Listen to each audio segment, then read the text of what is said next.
Hi everyone, let's talk about Marvel Champions, which is another LCG from Fantasy Flight Games. In the vein of Lord of the Rings and Arkham Horror. I just did a playthrough for it. You can see that's linked in the description. I also did one for Arkham Horror ages ago. But yeah, the main difference with this, other than the theme and stuff, I would say that it is in the gameplay itself is the multi-use cards, in that to play cards you need to discard other cards from your hand. So that's always a big plus for me, that you have this hand of things that usually you want to do most, or if not all, of the things in there, but you are going to have to make sacrifices. Which things do you need to do the most, and what are you just going to have to give up so that you can pay for those most important things?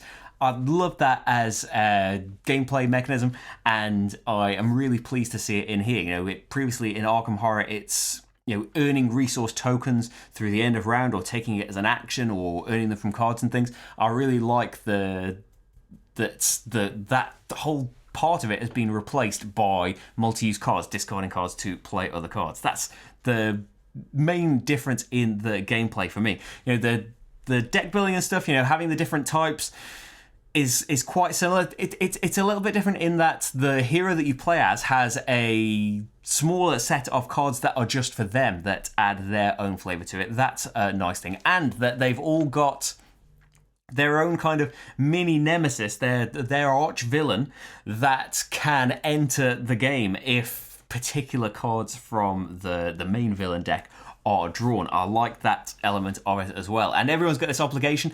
They kind of work the same, but usually wanting you to flip your alter ego card and stuff. But yeah, it's a nice element of flavour in there as well.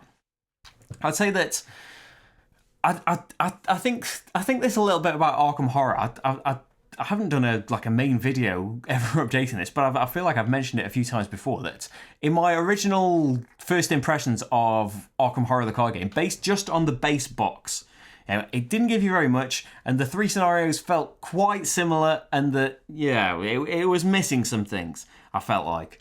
And that, we got rid of it and didn't think about it much after that, but a friend of ours got loads of things for it, and we ended up playing it. It was different because, for a start, we're playing it 3 players and then 4-player campaigns instead of just 2, so that does change the atmosphere as well.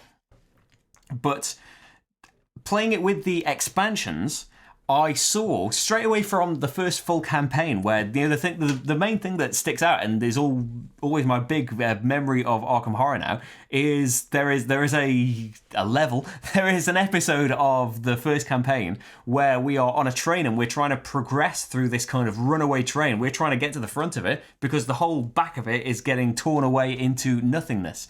And, it made great stories in itself of one of us just getting thrown off immediately and just not getting to play that scenario. But it was full of things like that made me think, oh, yeah, it's taking the core concepts now that we saw in the base game, and it is doing things different with it. It is doing surprising things and working the narrative into the gameplay very well. We played a campaign where it was always doing these kind of swappy, changey things with the locations and the enemies and things, because the overall theme of the the campaign itself was that maybe we are going crazy. The terrible thing that is happening is maybe making us, the players, crazy as well. So big diversion onto a game that's not Marvel Champions. I feel like in a similar way that, I think that the villains do work differently, the heroes do work differently.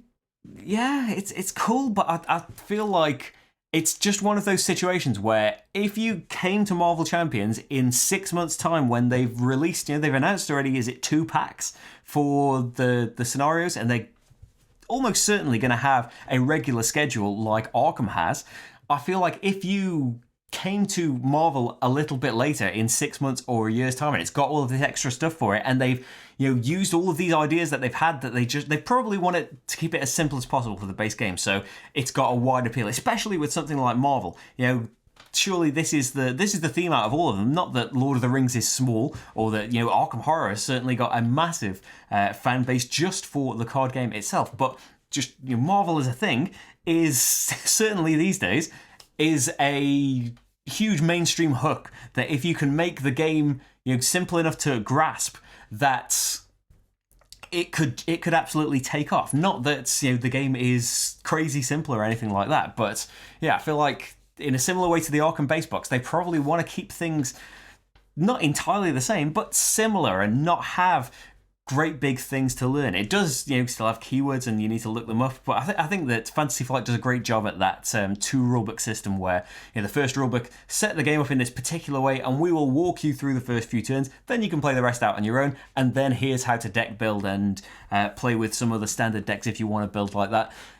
Similarly, I know that it's there already, but there will be something like Arkham DB. There is one for Marvel as well, but it was very sparse when I went on not long after the game had come out. But I like the Arkham DB now is a fan site where all of the cards are listed and people make their own decks. And that is not only it's not only just people doing it for you. I really don't really care about deck building, about sitting down and before a game starts and thinking about how I'm going to construct this thing. That doesn't really appeal to me at all. Deck building in the middle of games, love it.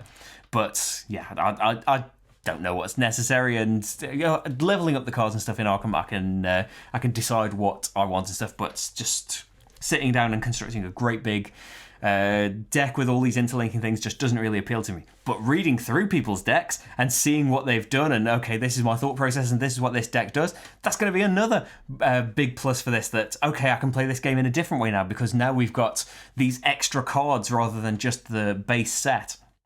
It comes with 5 heroes, but there are only 4 types of cards, and each one's got a particular type. So you can't play as, is it Iron Man and She-Hulk? There's 2 characters you can't play as at the same time, because with their standard pre-built decks. That's just because of the number of cards that are in just the base box. But yeah, I feel like the biggest thing that keeps repeating to me is that thing with Arkham Horror, that I think I was fairly down on it in my video in the end, and we were disappointed by that base box and didn't really want to keep up with it. But going back to it after a year or whatever it had been, and seeing how it had changed and come up with all of these extra ideas and added on to the core system was really, really impressive. And I feel like, although, yeah, I enjoyed it, I didn't think that there was anything mind-blowing about Marvel Champions or anything kind of revolutionary, or you must play this because of this.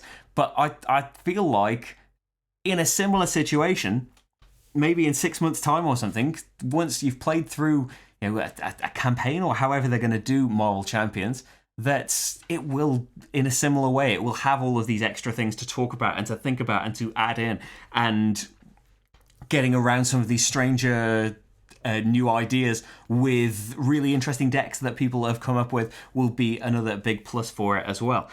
One massive plus for Marvel Champions, hasn't got the chaos back. You don't need things like that to make good, interesting games. But another thing is, I know that this isn't the narrative thing that Arkham Horror tries to be, and I don't think Arkham Horror does the best job of that, but it does a very good job of progressing us through, giving us experience points, giving us choices that will affect the story itself and gameplay elements when we go to future scenarios.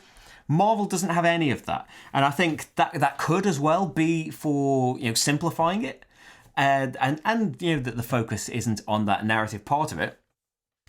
But I kind of feel like you don't have to have that completely like Arkham with this scenario book and branching paths and all that kind of stuff. But I think at the same time, kind of zooming right out and just having these schemes that there's probably less flavor text on some of the schemes than there was in Marvel Legendary. That's a lot of that was kind of do you remember when this happened in the comics? Just kind of cramming a few things onto a card with some rules and things.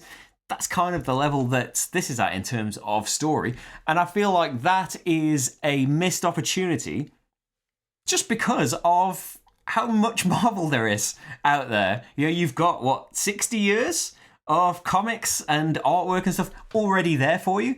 I imagine that it's just licensed by Marvel, isn't it? They've probably not really got much to do with it. They probably oversee to make sure they approve things, but yeah, they're not involved in terms of giving them a story and stuff. But I feel like people that would know a lot more about comics than I do could point to these stories where the villains that are included in the base box were all in this storyline together, and so were the heroes, and so we could use this storyline that was already in the comics and not reprint that comic itself. But what if there was a little...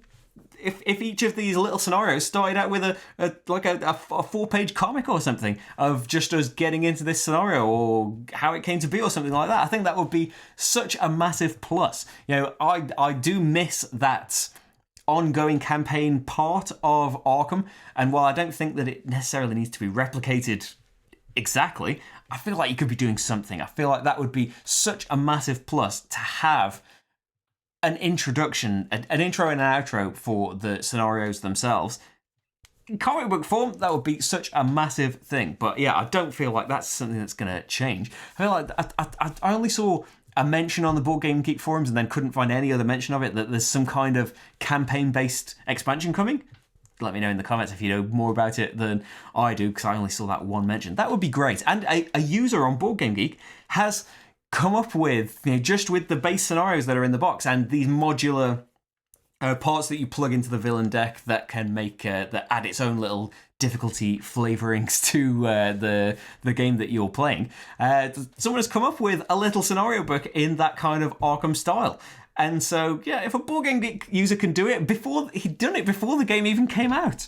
If he can do it, then Fantasy Flight, you're much bigger than just one user on Board Game Geek doing it for nothing. You could have done it. Yeah, that's kind of always the thing that kind of seems to come out. They do a lot of things right. They do a lot of things fantastically well. But yeah, I feel like I always end up with this kind of, not really short change, but it's so close to having these really great things that I think are well in Fantasy Flight's reach. But what do I know about licensing comic artwork and the logistics, the cost and everything of that? I know nothing about that. This is just, you know, perfect world, idealistic wish list stuff, rather than actually delving into the practicalities of making any of that stuff happen. So I realised that I am just talking from a position of ignorance, but I hope you enjoyed it. Bye. Yeah, that's pretty much all I've got to say.